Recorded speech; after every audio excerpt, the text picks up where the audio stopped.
And now, your News 13 Skywatch weather.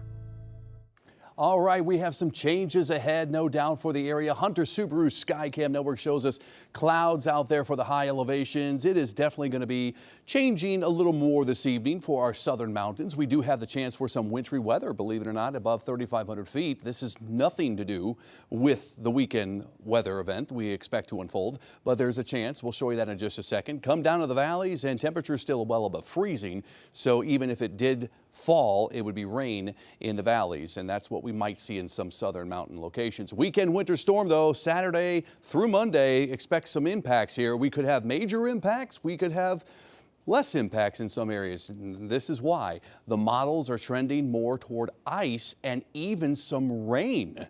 That's right, on the tail end of this, might have rain, and that's a big game changer. If it can come sooner, we obviously limit the ice and the impact. Still time to change. Obviously, we got short-term models coming in, grabbing onto this system in the next, say, 12 hours, and we'll start to see that data come in and really break down the forecast a little more in detail. All right, so this is the first burst of some snow that's going to come in this evening for the high elevations. It looks impressive, but again, you got to be about 3,500 feet to see really anything. And if it sticks, it's going to be pretty minor, half an inch, maybe high end an inch over the Smokies, but that's not anything that's going to cause travel issues. And then it becomes rain if it makes it all the way down into the southern mountains and upstate communities. That's by midnight tonight. It's just going to be some rain possibly down there. For Asheville, it looks dry, and we should be dry into the morning. We should have a decent day tomorrow to get out and run errands and prepare for the possibilities of wintry weather this weekend. Temperatures on Thursday in the 50s, not bad. And then we start to see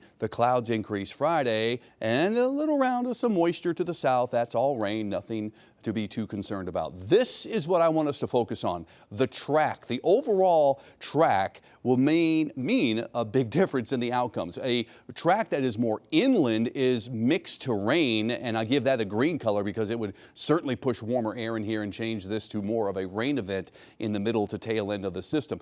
Icier track is if the low and the main energy kind of scoots along the northern Gulf and then moves farther inland to the Carolinas but stays south. That would bring in enough cold air to keep it icy. And a snowier track is south of that. That's where the cold air stays locked in because the system is really pulling down the colder air and there's moisture enough to be wrung out as snow. Not so. I don't think this is going to be a big snowmaker for us here in the Carolinas or much of the South. It's going to be north of I-40 and maybe far north of I-40 that you have to deal with snow. This is our bigger concern.